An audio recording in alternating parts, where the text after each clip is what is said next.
السلام علیکم محترمین، الله تعالی مو جوړ او روغ او آباد لره. دوستانو د جمعې مبارک یو ډیره بهترینه او ناشنا وظیفه له تاسو سره شریک کوم د سورة اخلاص سی قل هو الله شریفه ده. د دې مبارک سورت وظیفه کول انسان له هر قسم تفریشانی څخه ساتي.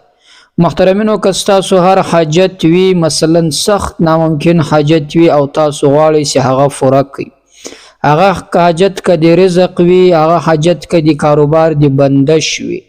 هغه حاجت که د رشتې د بندش وي، مثلا بار بار تاسو یو ځای د رشتې لپاره څوک استوي خو هغه رشته ریجکټ کیږي، کینسل کیږي، یعنی تاسو ته هغه رشته د خوښۍ چې تاسو ته وي نه میلاویږي. دغه حاجت مو په زړه کې وي، د دې د پوره کولو لپاره یو ډیره بهترینه او مجربه ناشنا وظیفه له تاسو سره شریکه کوم د الله الصمد. هر چا چې دا وظیفه کړې ده چې دا سورة اخلاص قل هو الله شریفه الله الصمد د دې وظیفې ورد چې چا کړی ده چې د کوم حاجت لپاره یې کړی ده، هغه بیا شکایت نه ده کړی. چا چې هم د یو حاجت لپاره دغه وظیفه کړې ده، بیا هغه حاجت پوره سوی ده. دوستانو راسئ تاسو نن هم دا وظیفه وازموئ، فیقین او فاقده سره وکئ، انشاءالله ستاسو حاجت به پوره کیږي، ستاسو مراد به سرته رسیږي، تاسو په خپل مقصد کې کامیابه کیږي. او د کاروبار د بندش لپاره دا یو ډیر نهایت آسان او مجرب عمل ده. دا مبارکه وظیفه کوشش وکړئ د جمعې له لمانځه نه بعد بیا ماخستن تر ویده کېدو پورې په دې دوران کې وکړئ. خو کوشش وکړئ د جمعې له لمانځه نه بعد د ماښام تر لمر لوېدو پورې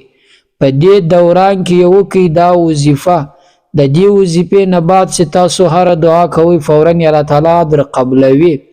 او هغه دعا کې چې تاسو هر حاجت غواړئ هغه حاجت مو پوره کیږي،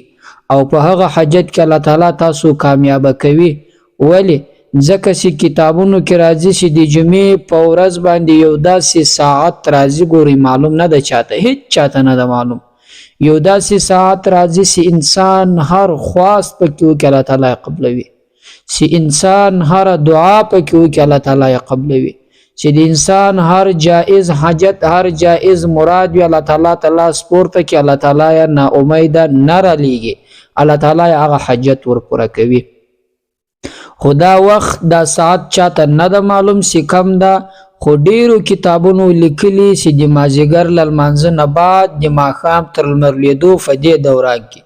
بعضې وایي یا په ټوله ورځ کې، بعضې وایي یا د ماپښین له لمانځه نه بعد بیا د مازدیګر تر لمانځه. خو غوره قول دی اکثره چې ډیر تللي دي علما پر دې طرف چې د مازدیګر له لمانځه نه بعد د ماښام لمر چې ولیږي په دې دوران کې هغه ساعت شته. نو محترمینو تاسو کوشش وکړئ د جمعې له لمانځه نه بعد بیا تر لمر لوېدو پورې په دې دوران کې چې تاسو هر وخت کوئ دغه وظیفه وکړئ. شاید تاسو په داسې وخت کې الله پاک جل جلاله تاسو برابر کړي چې په هغه وخت کې ستاسو دا دعا الله تعالی قبوله کړي، د قسمت بند دروازې به د الله تعالی خلاص کړي، د تقدیر بند دروازې به الله تعالی درته خلاص کړي. که یو انسان وایي چې په تقدیر کې الله تعالی څه لیکلي هغه به خامخا کیږي، دا بدلیږي نه، بېشکه دا خبر حقیقت ده چې تقدیر بدلیدن نسته، چې الله څه درته لیکلي و هغه کیږي. خو له لمانځه نه بعد چې انسان دعا کوي الله تعالی په دعا سره د انسان تقدیر بدلوي. ولی ځکه چې الله تعالی هلته دغه تقدیر لیکلی او معلق کړی تر دعا. که انسان دعا وکړه مثلا الله تعالی داسې لیکلی د دې تقدیر به زه بدلوم، که نه وکړه نه بدلوم، نو ته چې دعا کوي الله تعالی ستا تقدیر په دعا سره بدلوي. نو محترمینو دا وظیفه کوشش وکړئ په دې دوران کې وکړئ، کنې په نور ورځو کې هم کولی شي، دا څه مشکل په دې کې نسته، خو اولا او بهتره وخت دغه ده، ځکه چې دا سورة الاخلاص چې په قرآن کریم کې یو سورت ده چې د هر چا زده ده، ځکه چې بغیر له دې څخه څوک لمونځ ویلی نشي، د چا چې نور سورتونه نه یې زده دا سورت به خامخا کې وایي، بغیر له دغه لمونځ صحت نه لري. قل هو الله شریفه په دې کې د الله تعالی صفات، د الله تعالی لویي، د الله تعالی شان بیان شوی. کم انسان چې الله تعالی لوی بیان کړي د الله تعالی صفت وکړي الله تعالی هغه انسان ته هر هغه څور کوي چې د یو غواړي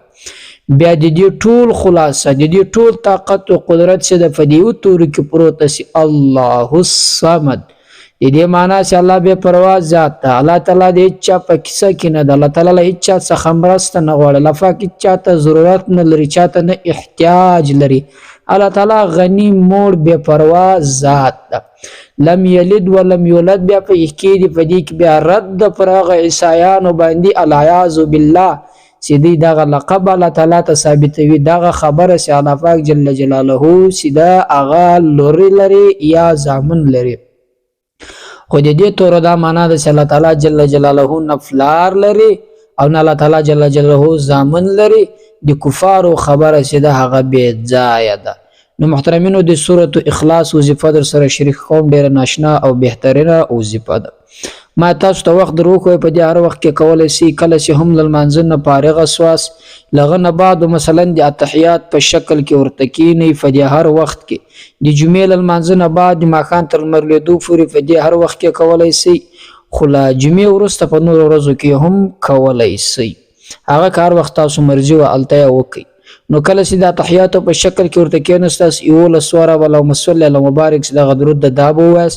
لیو لسواره ورسته بسلواره قل والله شریف واس پر یو ور قل والله دیر سفاره قران کریم ثواب درته ملاویږي پر درې واره د مکمل قران شریف نو ته سلواره وای الله تعالی جل جلاله به ډیر ثوابونه درکې مثلا ډیر وار به د قران کریم ثوابونه ستا قران کریم خلاص کړي هغه به درکې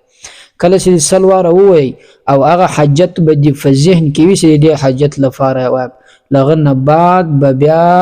د غیول سواره درود شریف وای ورسته الله تعالی تعالی سپورته کې په ډیر عاجزي په ډیر خشوع سره به خپل حاجت وړاندې کې الله تعالی ته الله پاک جل جلاله به در پرک محترمینو کدا چیر په یو جمعه عمل نصف په بل جمعه وکي په بل جمعه څلور جمعه متصل وکي الله مهربان د سستاسو حاجت به پوره کړي خدای دې چې دا وځي پتا څو کوي په الله تعالی مسپارم تر بلې وځي په د خدای فامان السلام علیکم ورحمت الله وبرکاته